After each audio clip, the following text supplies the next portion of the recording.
Hello বন্ধুরা, তো মেয়ে রেডি হয়ে যাচ্ছে একটু বেড়াতে।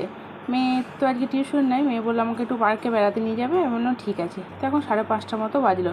তো 4টে থেকে খুবই মেঘ ডাকছিল, তো এখন একটু কমেছে। ও বাবা, নিচে যখন এলাম তখন দেখছি আবার টিপটাপ বৃষ্টি আরম্ভ হয়ে গেছে। তো মেয়ে তো দেখে খুব মন খারাপ। আমি বললাম যেতে হবে না, বৃষ্টি যদি খুব জোরে আসে। মেয়েকেও ডাকতে আরম্ভ করেছে। তো মেয়ে তো বললো না মা আমি যাবো। বললাম ভিজে ভিজে কী করে যাবে। তো বৃষ্টি কিছুক্ষণ কমার পর ওর বাবা আবার ওকে নিয়ে গিয়েছিলো একটু বাজারে। তো মেয়ে তো মোমো নিয়ে এসেছিলো, আমার জন্য নিয়ে এসেছিলো মোমো। তো আমি বললাম পরে খাবো। মেয়ে তো আসা মাত্র সঙ্গে সঙ্গে খেয়ে নিল। তো বড়মশাইকে বললাম যে 2 পিস খাও। তো খাবো না করছিলো, কিন্তু আবার দেখছি যে না, খাবারও মন আছে। তো 2 পিস খেলো। তো আমাদের ফাস্ট ফুড বাইরে সেরকমভাবে খাওয়া হয় না, তো মাঝে মাঝে খেলেও ভালোই লাগে। তো আমি মোমো খেতে আরম্ভ করে দিলাম। তো ভিডিও ভালো লাগলে অবশ্যই কিন্তু পেজটিকে সাবস্ক্রাইব করবেন এবং ফেসবুক থেকে ফলো করবেন। তো কে কে মোমো খেতে ভালোবাসেন অবশ্যই কিন্তু কমেন্টে জানাবেন।